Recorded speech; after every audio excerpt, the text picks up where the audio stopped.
नमस्कार साथियों, स्वागत है आपका BNK24 यूट्यूब चैनल पर। बहुत बहुत साथियों, विशाल जाटव जी का क्वेश्चन आ रहा था। वो ये पूछना चाह रहे थे कि जिस तरह से आपने राज्यसभा के ऊपर एक वीडियो बनाया था, ऐसे ही एक संयुक्त राष्ट्र संगठन के ऊपर एक वीडियो बनाओ जिससे लेमन लैंग्वेज में समझ सकें।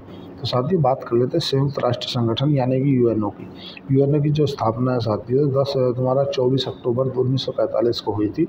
और इसका उद्देश्य क्या था साथियों? जब दूसरा विश्व युद्ध हुआ 1939 से 1945 के बीच में, तो उस युद्ध की समाप्ति पे जितने भी सारे गुंडे थे, मतलब जो विश्व युद्ध के विजेता थे, ताकि भविष्य में कोई दूसरा विश्व युद्ध ना हो, इसीलिए उन सबको एक टेबल पे बैठा लिया गया और इसका बेसिकली गठन किया गया जिससे भविष्य में तीसरा विश्व युद्ध ना हो और पूरे विश्व के अंदर शांति फैलाई जाए।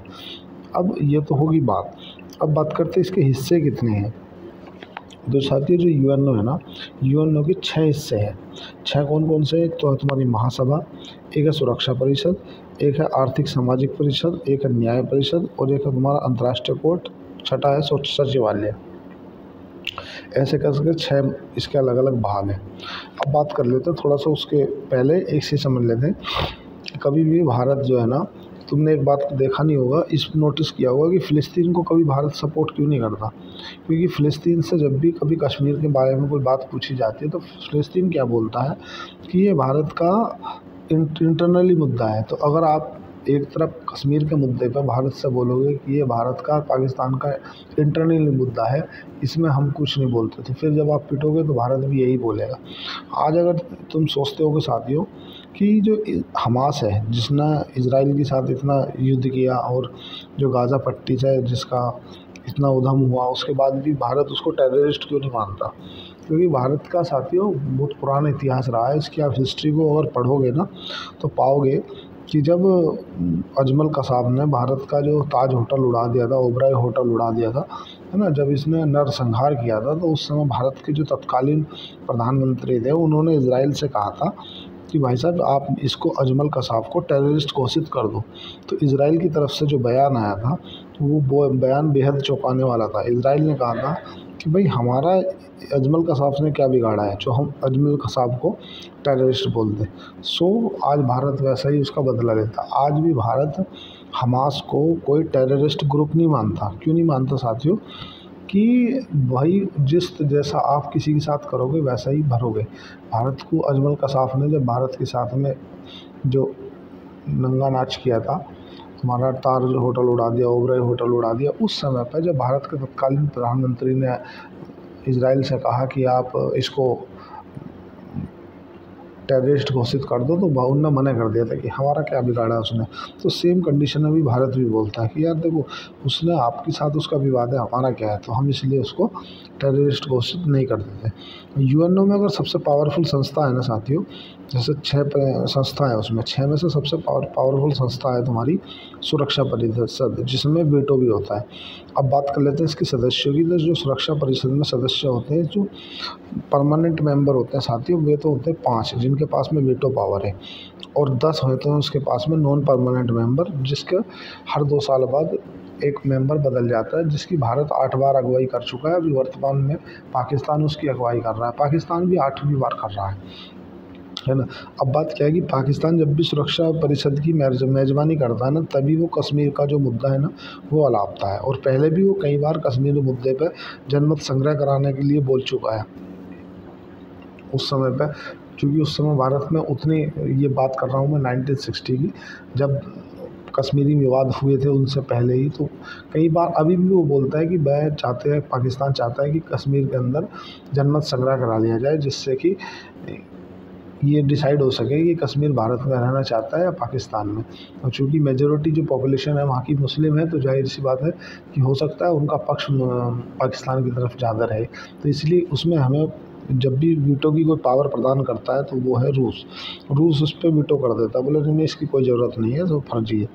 अभी जैसे इजराइल वाले युद्ध के मामले पे हुआ था, इजराइल और फ़िलिस्तीन, जब फ़िलिस्तीन इस मामले को लेकर गया कि भाई हम पे युद्ध रखा जा रहा है, क्योंकि फ़िलिस्तीन को अभी पूर्ण रूप से मान्यता देश की तो नहीं है, तो इसीलिए फ़िलिस्तीन ना तो अपनी नेवी की फोर्सेस रख सकता है, ना एयरफोर्स रख सकता है, ना अपनी सेना रख सकता है। तो वो एक तरह से पुलिस बल के बदौलत ही देश चल रहा है। इसीलिए जब वो अपनी यूनाइटेड नेशन में बात लेके गया कि भाई मेरे पे ऐसे ऐसे इजराइल ने हमला कर रखा है, इस कंडीशन कर रखी है, तो उन्होंने कहा कि आप तो सुरक्षा परिषद के मेंबर ही नहीं हो। बोले मेंबर तो नहीं है पर यूएनओ का तो काम है ना विश्व में शांति को स्थापित करना। तो बोला हाँ काम तो है। तो बोले ठीक है। वो जब वीटो की बात आई तो 5 देशों ने, तो तुम्हारा फ्रांस है, तुम्हारा ये रूस है, चीन है, इन लोगों ने तो बोला नहीं नहीं इस पर युद्ध रुकना चाहिए। लेकिन इस पक्ष में आकर अमेरिका ने वीटो कर दिया, बोले नहीं नहीं नहीं कोई ज़रूरत नहीं है। सेम कंडीशन हुई जब यूक्रेन गया रूस के युद्ध को लेकर के संयुक्त राष्ट्र संगठन में कि भाई हमारे ऊपर ज़बरदस्ती हमला कर दिया तो ये युद्ध रुकना चाहिए। उस कंडीशन में रूस ने वीटो कर दिया, बोले नहीं नहीं। तो इसीलिए जो वीटो होती है ना वो बहुत मेजर रोल प्ले करती है इंटरनेशनल जियोपॉलिटिक्स में।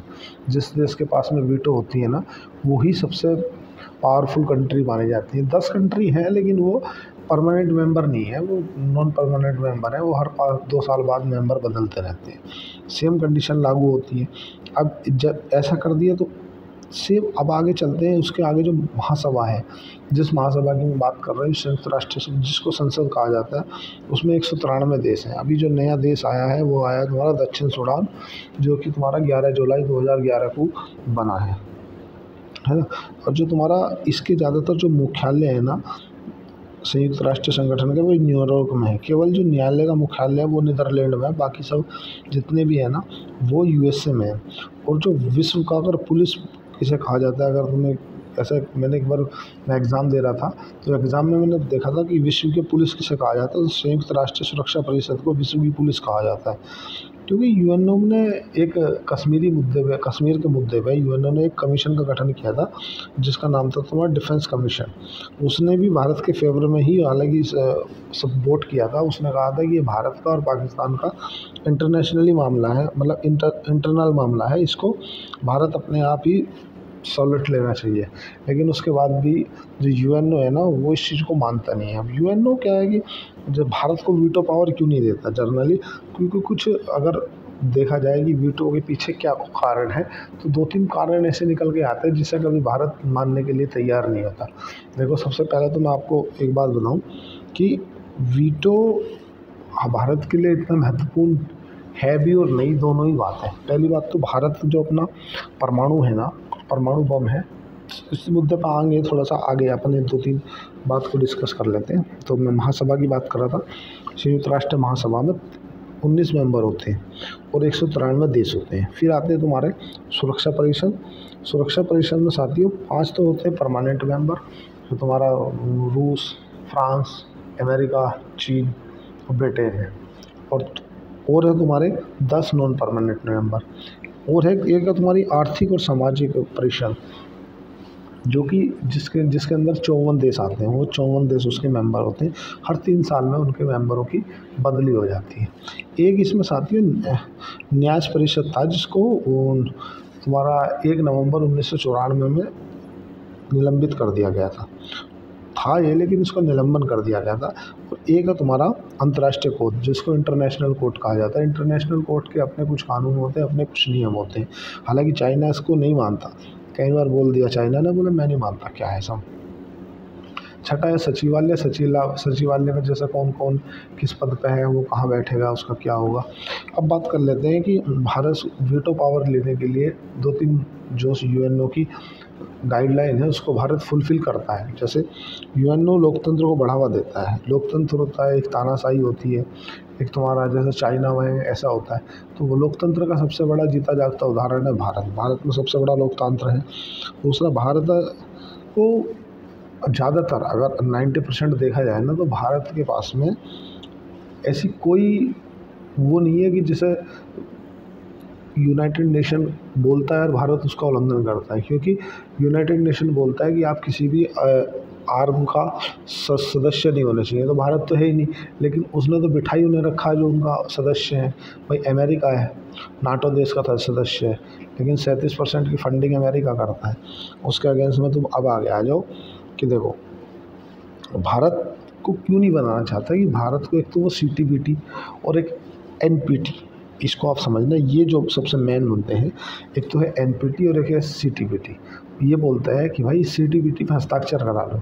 CTBT का मतलब है comprehensive nuclear test ban treaty, एक संधि है ये, कॉम्प्रिहेंसिव न्यूक्लियर टेस्ट बैन संधि। इस संधि के अंतर्गत कि अगर भारत इस CTBT पर साइन कर देता है तो भारत को अपने न्यूक्लियर जो बम है ना उनको नष्ट करना पड़ेगा, ठीक है। लेकिन भारत ये बोलता है इस मुद्दे पर आके कि भाई अगर मैं न्यूक्लियर बम नहीं रखता तो फिर आप भी मत रखो। जो 5 सबसे पावरफुल देश हैं जिनके पास में परमाणु बम है तो उन्हीं के पास रखो। लेकिन भारत की नो फर्स्ट यूज पॉलिसी है। भारत बोलता है कि भाई मैं पहला हमला नहीं करूँगा।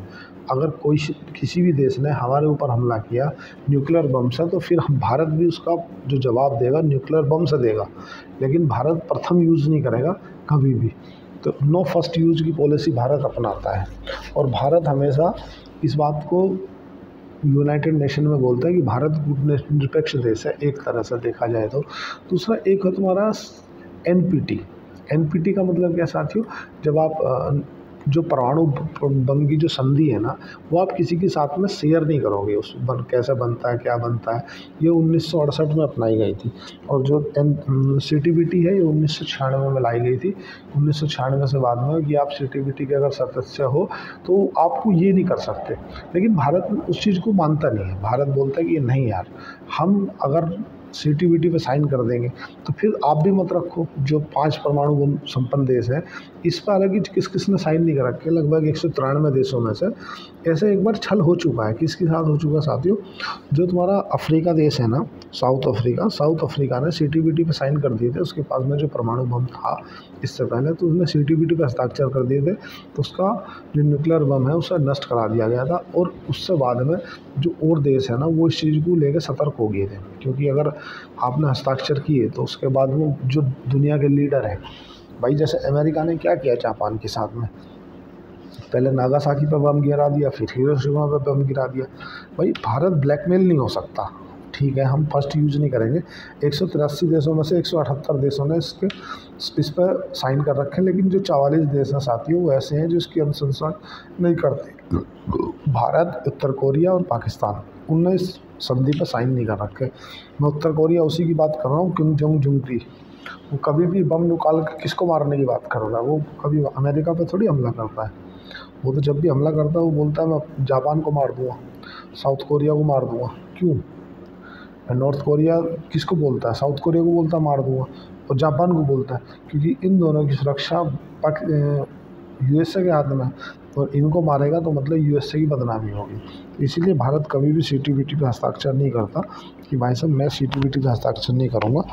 भले ही आपको मेरे को इसका सदस्य बनाना है तो बनाओ, और नहीं बनाना है तो मत बनाओ। तो इस तरह का साथियों पूरा मामला है।